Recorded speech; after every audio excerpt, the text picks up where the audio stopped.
محمد شعیب صاحب، یہ غزالی صاحب آئے ہیں. السلام علیکم غزالی بھائی.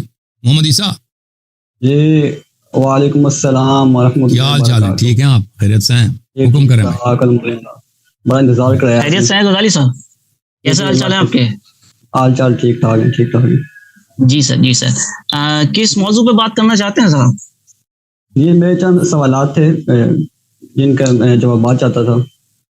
جی کس ریلیٹڈ ہیں سر؟ سوال کچھ پتہ لگ جائے تو ہمیں آسانی رہے گی.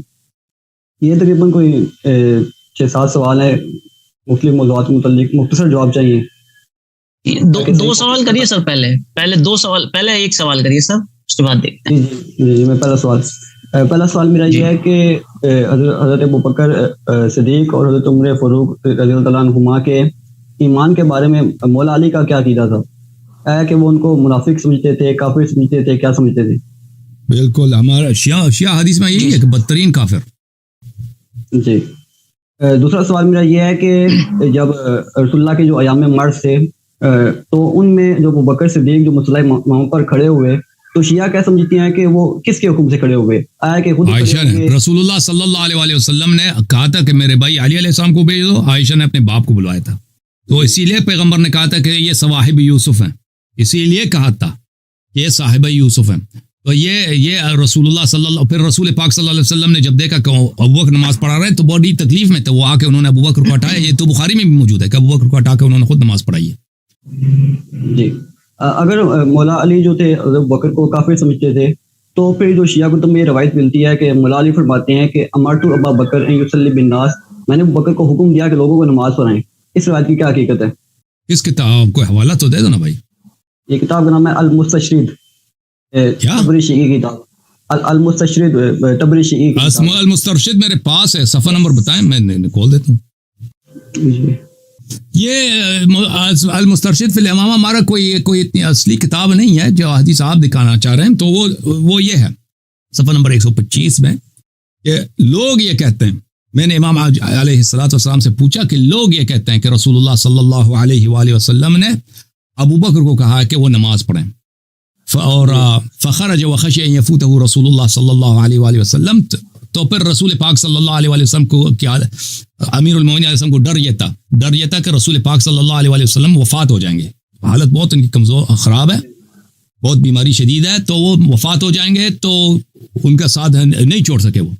تو انہوں نے کہا ابوبکر سے کہتا کہ تم نماز پڑھو. جب رسول پاک صلی اللہ علیہ وسلم کی حالت بہتر ہو گئی تو رسول پاک صلی اللہ علیہ وسلم آئے اور انہوں نے ابوبکر کو ہٹایا اور ابوبکر کو ہٹا کے انہوں نے خود نماز پڑھایا.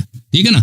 تو یہ ایک شاذ حدیث ہے، یہ ایک شاذ حدیث. ہمارے جو مشہور معروف احادیث ہیں وہ یہی ہے کہ رسول پاک صلی اللہ علیہ وسلم نے علی علیہ السلام کو حکم دیا تھا کہ تم نماز، یعنی عائشہ سے کہا تھا کہ ان کو بلا دو نماز پڑھانے کے لیے. تو انہوں نے اپنے بابا کو بھیجا تھا. ٹھیک ہے نا. ہو سکتا ہے دونوں سے ہی ہوں، یعنی دو مختلف واقعات ہوں کیونکہ رسول صلی اللہ علیہ وسلم کئی دن تک وہ بیمار تھے. ٹھیک ہے نا. اللہ عالم. اس روایت کو آپ صحیح نہیں سمجھتے؟ اس کو صحیح نہیں سمجھتے آپ؟ اللہ جانتا. یہ حدیث جو ہے اللہ علی صاحب، مجھے جہاں تک یاد آ رہا ہے کہ آپ نے اس کے جواب میں کہا تھا کہ نماز پڑھانا بھی کوئی پیمانہ نہیں ہوتا ہے کیونکہ نماز کوئی بھی پڑھا سکتا ہے. کیا یہ بات صحیح ہے؟ مخالفین کے ہاں یہی ہے. نماز وہ امامت خلافت جو دیکھیں مسجد نبی صلی اللہ علیہ وسلم میں بھی بہت سارے امام ہیں، وہاں پہ بہت سارے امام ہیں وہ نماز پڑھاتے ہیں. وہ اب کوئی نہیں کہتا یہ خلیفہ ہے، خلیفہ وقت ہے. ٹھیک ہے نا. تو یہ میں ابھی اس کے رجال کو چیک کروں. عمرو بن حدثنا نور ابن دراج. یہ کیونکہ یہ لوگ جب بعض احادیث ایسے ہیں کہ وہ روایت کرتے ہیں، یہ مخالفین کے کتب میں سے ہوتے ہیں یا شاذ ہوتے ہیں، یا ان میں ہو سکتا ہے کہ کوئی تحریف بھی ہوا ہو نا الفاظ میں. اللہ عالم بذالک. یہ ہمارے ان کتب میں سے نہیں ہے. جیسے کتاب ہے مثلا الکافی ہے، جیسے آپ لوگوں کے پاس بخاری وغیرہ صحیح ہے، اس طرح مستند کتاب نہیں ہے یہ المسترشد فی الامامہ. کیا یہ روایت بہت پڑھنی ہے؟ جی یہ روایت بہت پڑھنی ہے جو پیش کی ہے. میں نے عرض کیا یہ شاذ روایت ہے. اور یہ عمرو بن مبارک جی اگلا سوال کریے. اگلا سوال. عمرو بن مبارک یہ کون ہے؟ اس کا بندہ ہی نہیں جی. غزالی صاحب دوسرا اگلا سوال کیجیے.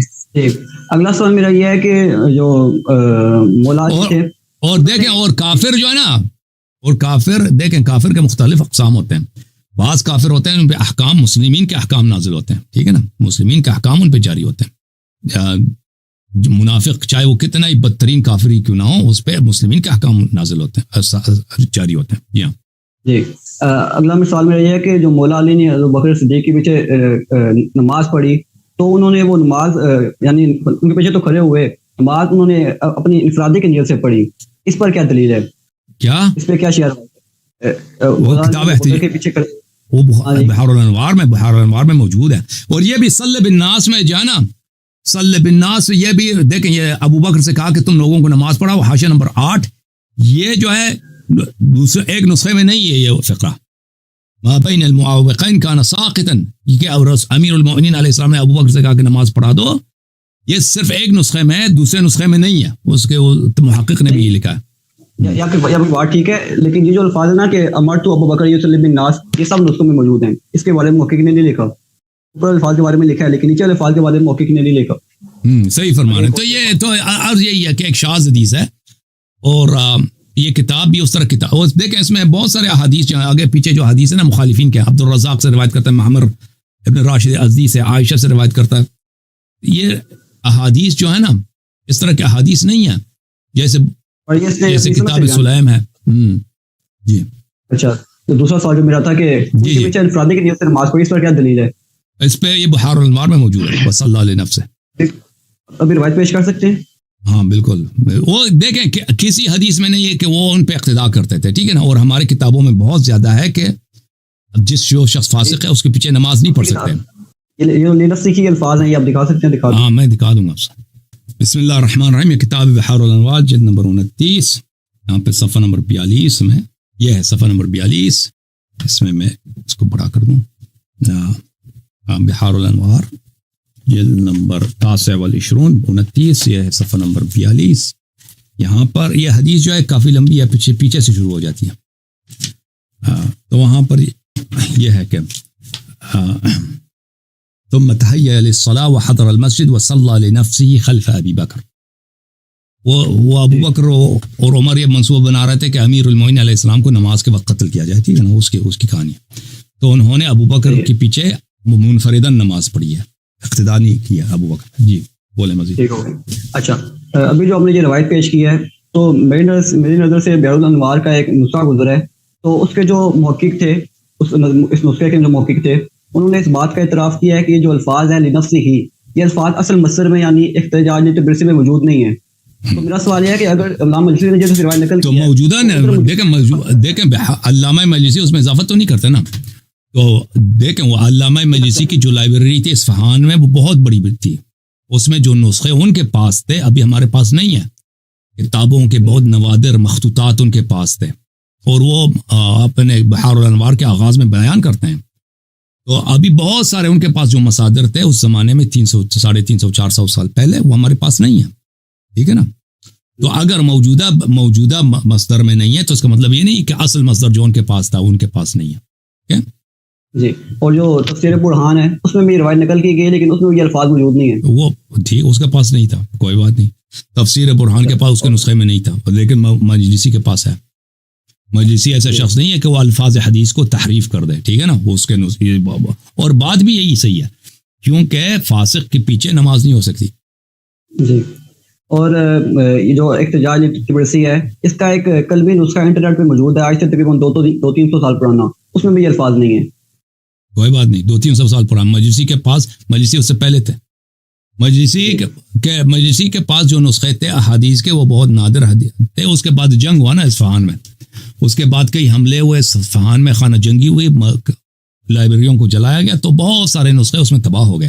اور عالم اسلام میں یہ ہمیشہ ہوا ہے کہ جنگ جب ہوتے ہیں تو ایک طائفہ حملہ کرتا ہے، دوسرے پر بادشاہوں میں جنگ ہو جاتی ہے تو وہ لائبریریاں جلتی ہیں یا نسخے تباہ ہو جاتے ہیں، یا مثلا بعد میں لوگ اس کا خیال نہیں رکھتے ہیں، کیونکہ پرانے زمانوں میں اس طرح نہیں تھے کہ سب لوگ کتابوں کی قدر کریں، لائبریریوں کی قدر کریں، ٹھیک ہے نا. جی. اور آپ جو ایک روایت پیش کرتے ہیں کہ حضرت عمر کا جو نکاح ہوا تھا ایک جنری کے ساتھ، تو کیا اس سے ایک بیٹا زید بھی پیدا ہوا تھا؟ شیعہ مانتے ہیں ہوتا. جی ہوا ہوگا. جی وہ ایک ہی ساتھ مری، اسی چڑیل کے ساتھ اکٹھے مری ہے، وہ کچھ ہوا ہی اس کے ساتھ. یعنی وہ جو زید بیٹا پیدا ہوا تھا وہ ام کلثوم جنری کا بیٹا تھا. جی بالکل. اور جو تہذیب الاحکام میں روایت ہے کہ وہ ام کلثوم بنت علی تھی، اس روایت کی کیا حقیقت ہے؟ تو ظاہر میں بنت علی تھی نا، ظاہر میں بنت علی تھی. حقیقت میں تو نہیں تھا. ائمہ اطہار علیہ الصلوۃ والسلام اس بات کو بہت بعد میں ظاہر کیا نا, شروع میں تو ظاہر نہیں کرتے تھے, شروع میں تو چھپاتے تھے, ٹھیک ہے نا جی. اور جو الکافی میں روایت ہے کہ مولا علی جسم پہ کسوب شروع میں تو تقیہ کرتے تھے. امیر المومنین علیہ السلام خود کہتی ہے میری بیٹی ہے بھائی, شادی ہو گئی عمر سے, وہ تو نہیں کہتے تھے کہ یہ وہاں پہ چڑیل ہے, جنی ہے. جی. اور جسم میں کسوم کو اپنے گھر لے آئے تھے تو وہ بھی وہ جنری تھی. اور ظاہراً یہی ہوگا کہ اسی, کیونکہ لوگوں میں تو تقیہ تھی نا کہ اب عمر مر گیا تو ان کی بیٹی وہاں پر ہے تو ان کو لے کے آئی, تو حقیقت میں وہ جن تھی, پھر وہ چلی گئی اپنے گھر, بعد میں جن چلی گئی ہے, اور اب پھر امیر المومنین علیہ السلام نے اپنی اصلی بیٹی کو ظاہر کیا. جی. اور وہ جن روایات میں آتا ہے کہ وہ جس کو اپنے گھر لے کے آئے تھے ان کی بیٹیوں میں کلثوم تھی, تو وہ روایات کیا معتبر نہیں ہے؟ عرض کیا کہ امیر اہل بیت علیہ الصلوۃ والسلام ظاہر کے طور پر, ظاہر میں ان کو بنت کہتے تھے, کیونکہ لوگوں کسی کو پتہ نہیں تھا کہ یہ جنات میں سے تھی, ٹھیک ہے نا. وہ کہتے بھی تھے تو لوگ مذاق اڑاتے کہ جنات میں سے تھے, تو ظاہر میں تو وہ بیٹی ہی تھی, بیٹی جیسا شکل ہے, وہ تو خاص لوگوں کو پتہ ہے کہ بیٹی نہیں جن ہے. جی. اور یہ جو شیعہ کتب میں اس قسم کی روایات ملتی ہیں کہ حضرت یونس نے جو تھے ولایت علی کا انکار کر دیا تھا, کہ حضرت آدم نے ائمہ اہل بیت کے ناموں کی طرف حسد کی نگاہ سے دیکھا تھا, تو کیا شیعہ ان روایات کو گستاخی سمجھتے ہیں یا نہیں سمجھتے؟ اللہ اعلم بذلک, ہم اس کا علم پلٹاتے ہیں اللہ کی طرف. اللہ اور رسول صلی اللہ علیہ وسلم کی بات. علامہ غزالی صاحب, جی غزالی صاحب جی جی آپ کئی سوال کر چکے ہیں, میں کچھ ایک دو سوال کر سکتا ہوں آپ سے؟ جی. حضرت عمر کے اسلام کے بارے میں آپ کو کچھ کہنا ہے؟ نہیں, مجھے کچھ نہیں کہنا. ٹھیک ہے, اوکے. اچھا, تو شیخ صاحب آپ جو ہے ان روایات کے صحیح ہونے کا اقرار کر چکے ہیں.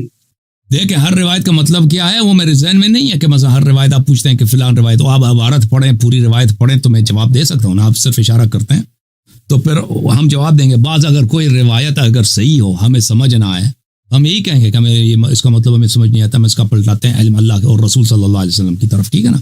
ہم نے کبھی ادعا نہیں کیا کہ ہم سب روایات احادیث کو جانتے ہیں. اوکے, اگر اہل بیت علیہ السلام کا مقام بہت عظیم ہے اور ان کے احادیث سب صحیح ہیں, لیکن اس کا مطلب یہ نہیں ہے کہ آپ اگر دنیا میں ہمارے احادیث کی تعداد تو لاکھوں کی تعداد میں, کسی بھی حدیث میں کوئی کمپیوٹر نہیں ہوں کہ کسی بھی حدیث کے متعلق میرا امتحان لے لیں کہ اس حدیث فلان حدیث کا کیا مطلب, فلان حدیث کا مطلب کیا ہے, تو بالبداہا اس کا مطلب میرے پاس موجود ہو, ٹھیک ہے نا. یہ تو